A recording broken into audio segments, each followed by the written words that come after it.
Hello everyone and welcome to our last video on integration, maybe our last video together at least in Econ 1530. And so what we're going to do today is we're going to look at integration by parts. Integration by parts is a lot like integration by substitution in that it can be very difficult, it can be hard, and it doesn't always work, right? If you follow the rules and you follow the rules of taking a derivative, you'll always find the correct derivative. It's just a matter of paying attention and following the rules correctly.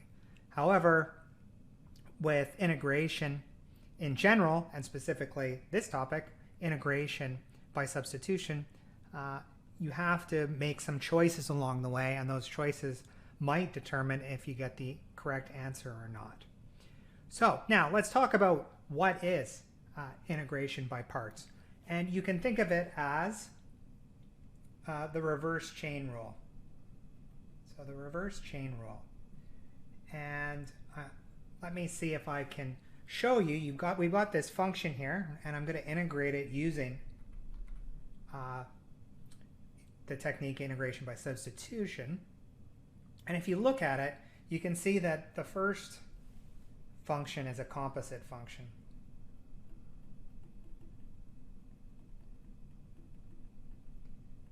And I could write it like this, right? The f function is that exponent 10, and the g function is x cubed plus x squared. If we look over here, what do we see? Well, it looks like this thing here is g prime of x. And so the easiest way to look at, well, if we wanted to prove integration by substitution that it works, I'm not going to do that. But if we want to look at it, you can see that we're integrating something that has this form.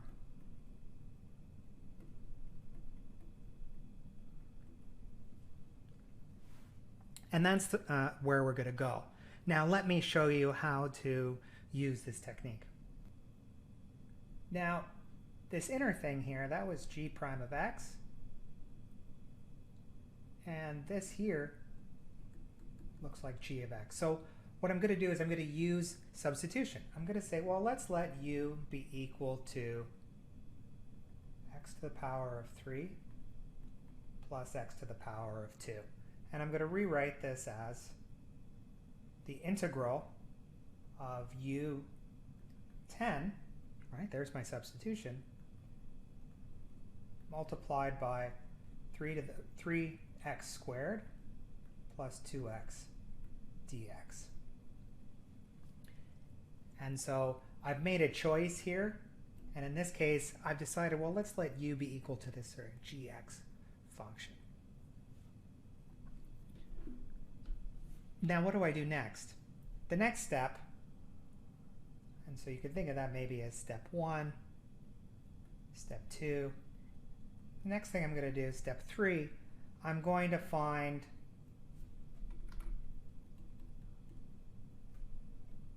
du dx.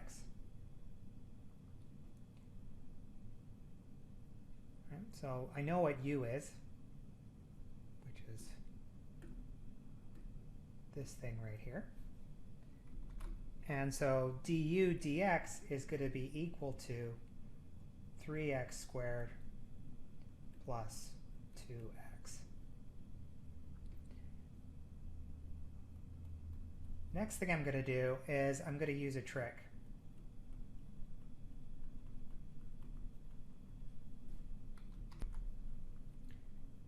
And the trick is this. If I'm looking at this term here, this is actually notation.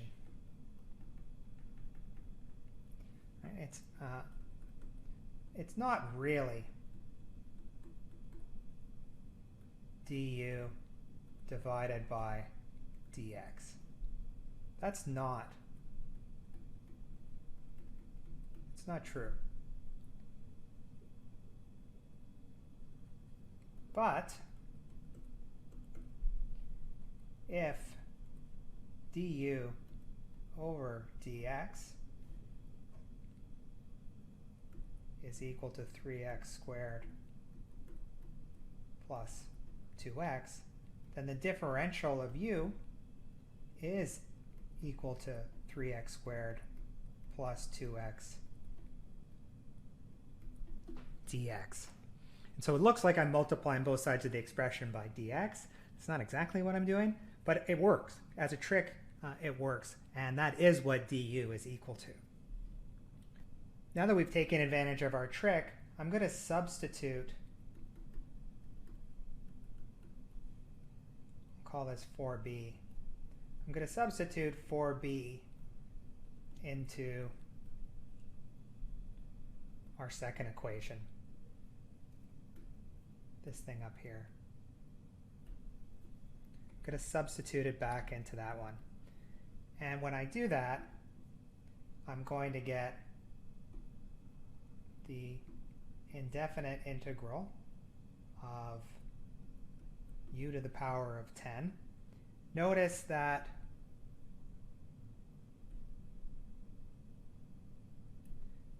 these two things are the same. They're the same. And so I'm going to get, I can sub this thing in, or I should say replace this. I'm going to replace this with du. And now I get du. And that's my step 5. And I've got a u here and a u here, and that's what I wanted. So integration by substitution, you want to end up integrating,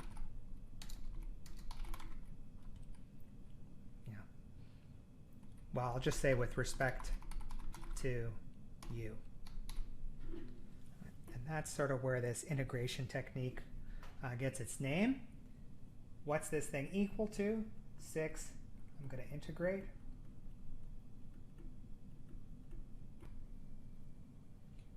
Now I'm going to integrate this thing, and I'm going to get u to the power of 11 divided by 10 plus 1 divided by 11 plus c. Now I want to replace u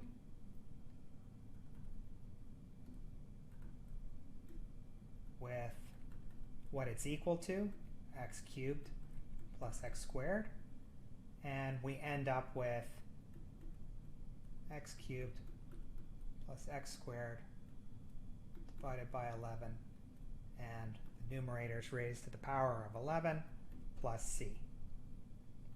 And if I want to prove that I integrated this function properly, I'll take the derivative of it with respect to x, and we get 11 x cubed plus x squared to the power of 10 multiplied by 3x plus 2x all over 11. And that is exactly what we started with up here. Oops.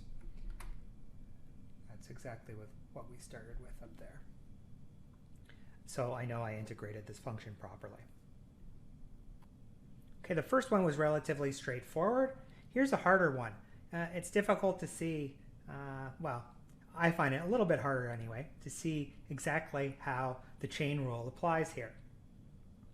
But a little bit closer inspection, you can kind of see that the derivative of this thing might involve x. So we need to make a choice. So what are we going to let u be equal to? What are we going to substitute here?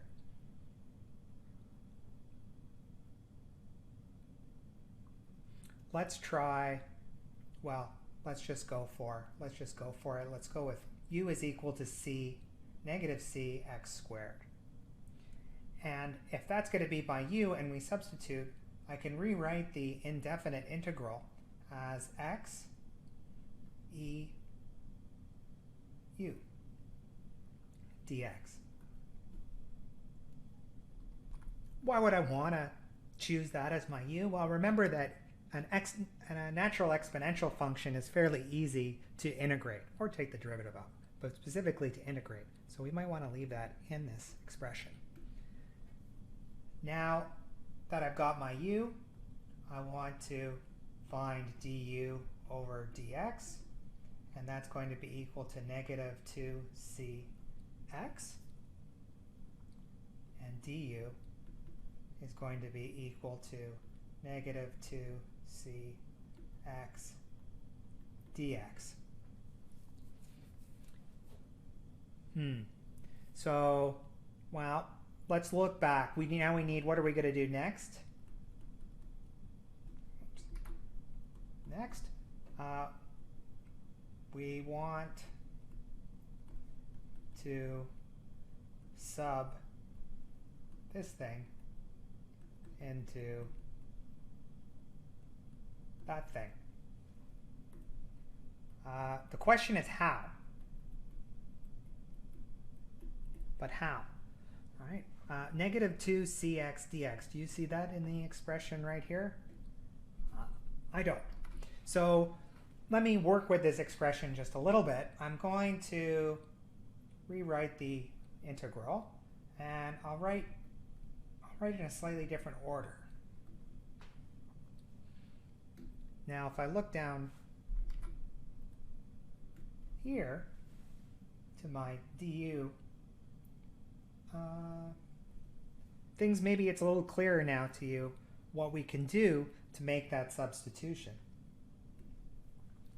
And what we could do is we could rewrite this du so that we have du over negative 2c, and let that be equal to x dx.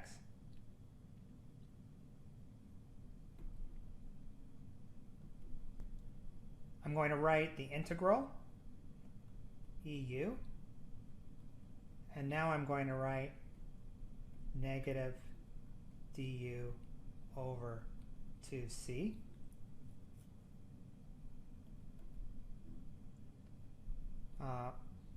Well, this is constant, and I can move that constant outside. And I've got a negative, so I'll put the negative in front so it's nice and clear.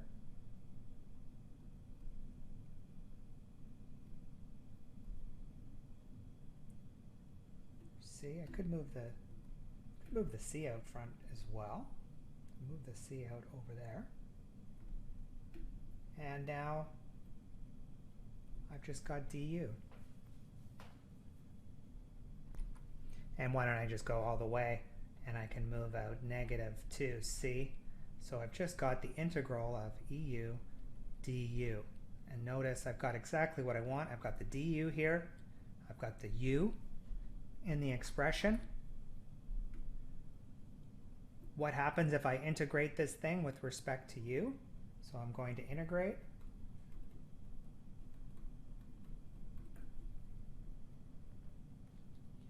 And I get negative 2c eu.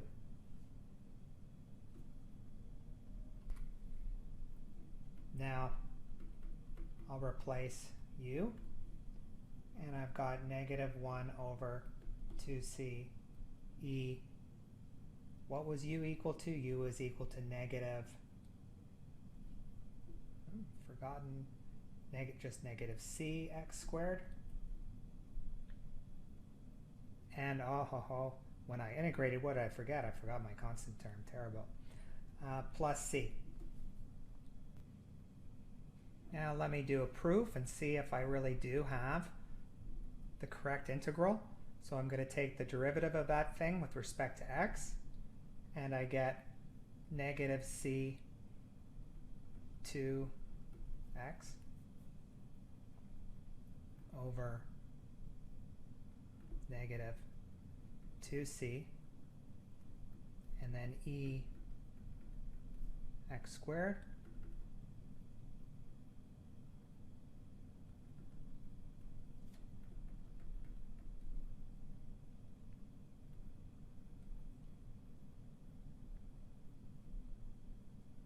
and that is exactly what we started with at the beginning of the question right here. What if the question asked us to evaluate a definite integral, say from 0 to some constant number a, and we had the same expression that we had before, e to the negative cx squared. How will we go about evaluating this integral? Well, we already know, we already found that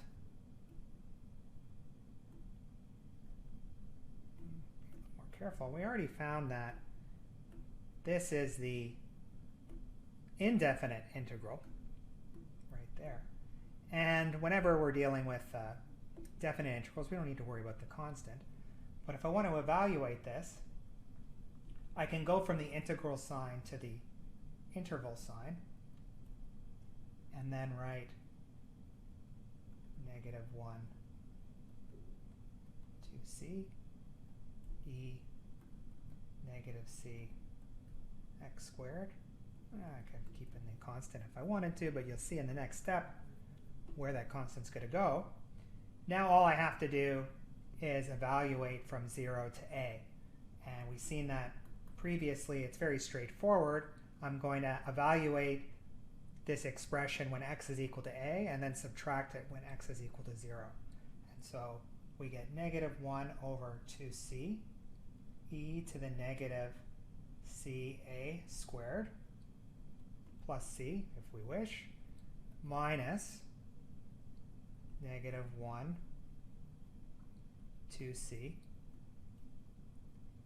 e negative c 0 squared plus c. What does this give us? Well, there's not much happening on that left-hand term. What's happening over here? Well, we're just going to be left with a +1. And so the answer is going to be 1 minus 1 over 2c e to the negative c a squared, whatever number a is. Could be 1, could be 2, could be some fraction. As long as it's a real number, we don't have a problem. And so what did we do here? Just to type it out, indefinite integrals and integration by substitution. What should you do? Integrate as if, or integrate the indefinite integral. That would be part 1, and then part 2 could evaluate the interval.